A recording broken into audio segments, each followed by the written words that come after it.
নমস্কাৰ ঢিঙৰ যি ঘটনা সেই ঘটনাক লৈ সমগ্ৰ ৰাজ্যতে এক উত্তপ্ত পৰিস্থিতি প্ৰতিবাদমুখৰ পৰিস্থিতি কিন্তু উজনিত দেখিবলৈ পোৱা গৈছে মিয়া বিৰোধী অভিযান ইতিমধ্যে আৰম্ভ হৈ গৈছে প্ৰতিটো প্ৰান্তৰ প্ৰতিখন জিলাৰ অলিয়ে গলিয়ে আৰম্ভ হৈছে মিয়া বিৰোধী অভিযান কিন্তু মৰাণত কালিৰ দিনটো দেখিবলৈ পোৱা গৈছিল নিখাৰ ভাগত 7 দিনৰ ভিতৰতে মিয়া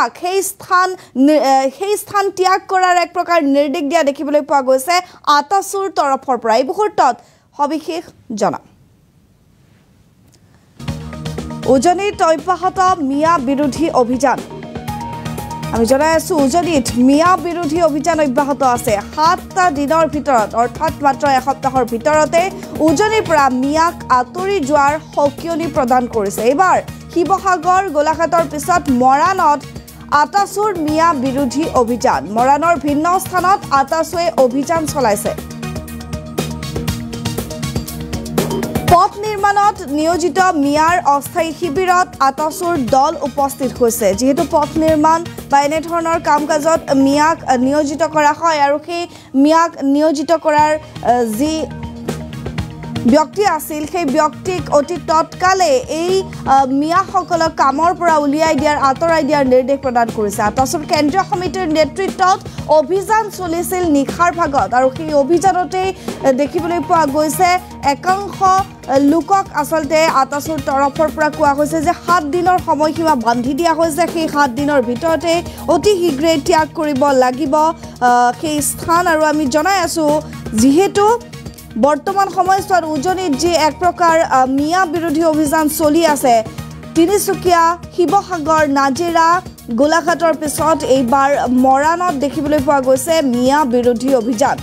মাত্ৰ 7টা দিনৰ ভিতৰতে উজনিৰ পৰা মিয়াক আতৰি যোৱাৰ সকিয়নি প্ৰদান কৰিছে শিৱসাগৰৰ পাছত মৰাণত আতাসুৰ মিয়া বিৰোধী অভিযান মৰাণৰ বিভিন্ন স্থানত অভিযান চলাইছে আতাসুৱে পথ নিৰ্মাণত নিয়োজিত মিয়াৰ অস্থায়ী শিবিৰত আতাসুৰ দল উপস্থিত হৈছে আতাসুৰ সকিয়নি দিছে আতাসুৱে তাৰ পিছতে আতৰি যোৱাৰো প্ৰতিশ্ৰুতি প্ৰদান কৰিছে মিয়াই আতাসুৰ কেন্দ্ৰীয় সমিতিৰ নেতৃত্বত নিশা অভিযান চলিছিল দৃশ্য আছে দেখুৱাম এয়া দেখিছে দৃশ্য কেনে ধৰণে আতাসু উপস্থিত হৈছিল শিবিৰত সেই দৃশ্য আপোনালোকলৈ আগবঢ়াইছো कोई सॉल्यूशन नहीं है उसका सॉल्यूशन नहीं है मतलब इन लोगों को भगाओ यहाँ से बात करके कुछ सॉल्यूशन नहीं निकलेगा इन लोगों को भगाओ ठीक है हाँ उसको उठाओ चलो गेमन जाएगा हमें कितना है वो दूसरा गेम में जाएगा चलो फिर आपको यहाँ छोड़ के जाएगा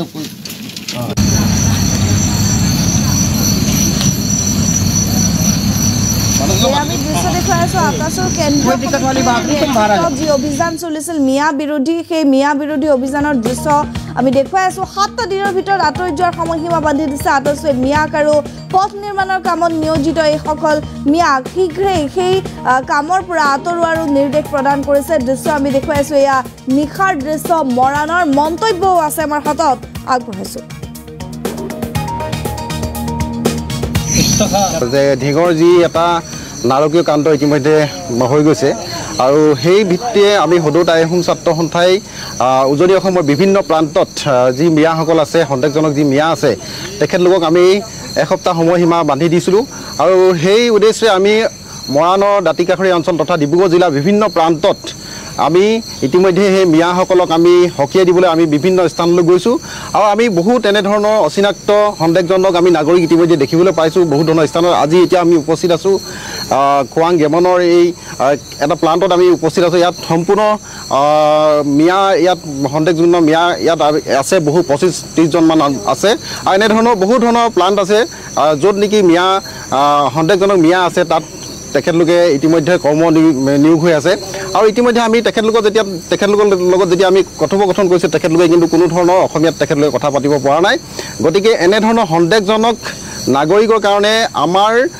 বাই ভনীসকলক তেখেতলোকে আহি ইয়াত থাকি পিনে নিৰ্যাতন কৰি ধৰ্ষণ কৰি ৰেপ কৰি এই মাৰ্ডাৰ কৰিবলৈ তেখেতলোকে সাহস কৰিছে গতিকে আমি সদৌ টাই আহোম ছাত্ৰ সন্থাই আজি দুদিন ধৰি আমি বিভিন্ন স্থানত এনেধৰণে আমি যিসকল সন্দেহজনক মিয়া আছে তেখেতলোকক উজনি অসম ত্যাগ কৰিবলৈ আমি তেখেতলোকক আমি সকীয়াই দিছোঁ আৰু আমি বিভিন্ন স্থানৰ যিবিলাক আমাৰ গাঁৱে ভূঞে যিবিলাক আমাৰ মানুহ আছে তেখেতলোকেও বহু এনেধৰণৰ সন্দেহজনক মিয়াক আনি তেখেতলোকৰ ঘৰত নিয়োজিত কৰ্ম নিয়োজিত কৰি ৰখা আমি ইতিমধ্যে গম পাইছোঁ। গতিকে আমি সকলোকে অনুৰোধ জনাইছোঁ যে এইটো কাৰণে অনুৰোধ জনাব বিচাৰিছোঁ যে আমাৰ বাই ভনীসকলক যদি সুৰক্ষিত কৰিবলৈ হয় তেখেতলোকক যদি আমি নিৰাপত্তা দিবলৈ হয় তেতিয়াহ'লে এনেধৰণৰ সন্দেহযুক্ত যিবিলাক মিয়া আছে বিদেশী যিবিলাক মিয়া আছে এই মিয়াসকলক আমি খেদি পঠিয়াব লাগিব। তেতিয়াহে কিন্তু আমাৰ বাই ভনীসকল সুৰক্ষিত হ'ব। আজি আমি জানিব পাৰিছোঁ যে বহু এনেধৰণৰ ঠিকাদাৰ আছে, ঠিকাদাৰে তেখেতলোকৰ মুনাফাৰ বাবে কম খৰচত তেখেতলোকক সন্দেহজনক মিয়াক আনি পিনে তেখেতলোকে নিয়োজিত কৰিছে আৰু তেনেধৰণৰ সন্দেহজনক মিয়াসকলে আমাৰ ভাই ভনীৰ ওপৰত চকু ৰাখি তেখেতলোকে এই নিষ্ক্ৰিয় এই কামবিলাক কৰিবলৈ তেখেতলোকে কোনো ধৰণৰ কুণ্ঠাবোধ নকৰে। আৰু আমি সেইবাবে সদৌ টাই আহোম ছাত্ৰ সন্থাই আমি অসম চৰকাৰ তথা মাননীয় মুখ্যমন্ত্ৰী মহোদয়ক আহ্বান জনাব বিচাৰিছোঁ যে এনেধৰণৰ কাণ্ডক যাতে তেখেতলোকে কঠোৰভাৱে শাস্তি প্ৰদান কৰে তাৰ বাবে আমি সদৌ টাই আহোম ছাত্ৰ সন্থাই আমি দাবী জনাইছোঁ যে ঢিঙৰ যি এটা নাৰকীয় কাণ্ড ইতিমধ্যে হৈ গৈছে আৰু সেই ভিত্তিয়ে আমি সদৌ টাই আহোম ছাত্ৰ সন্থাই উজনি অসমৰ বিভিন্ন প্ৰান্তত যি মিয়াসকল আছে সন্দেহজনক যি মিয়া আছে তেখেতলোকক আমি এসপ্তাহ সময়সীমা বান্ধি দিছিলোঁ আৰু সেই উদ্দেশ্যে আমি মৰাণৰ দাঁতিকাষৰীয়া অঞ্চল তথা ডিব্ৰুগড় জিলাৰ বিভিন্ন প্ৰান্তত আমি ইতিমধ্যে সেই মিয়াসকলক আমি সকীয়াই দিবলৈ আমি বিভিন্ন স্থানলৈ গৈছোঁ আৰু আমি বহু তেনেধৰণৰ অচিনাক্ত সন্দেহজনক আমি নাগৰিক ইতিমধ্যে দেখিবলৈ পাইছোঁ বহু ধৰণৰ স্থানত। আজি এতিয়া আমি উপস্থিত আছোঁ খোৱাং গেমনৰ এই এটা প্লাণ্টত আমি উপস্থিত আছোঁ। ইয়াত সম্পূৰ্ণ মিয়া ইয়াত সন্দেহযুক্ত মিয়া ইয়াত আছে বহু 25-30জনমান আছে আৰু এনেধৰণৰ বহু ধৰণৰ প্লাণ্ট আছে য'ত নেকি সন্দেহজনক মিয়া আছে তাত তেখেতলোকে ইতিমধ্যে কৰ্ম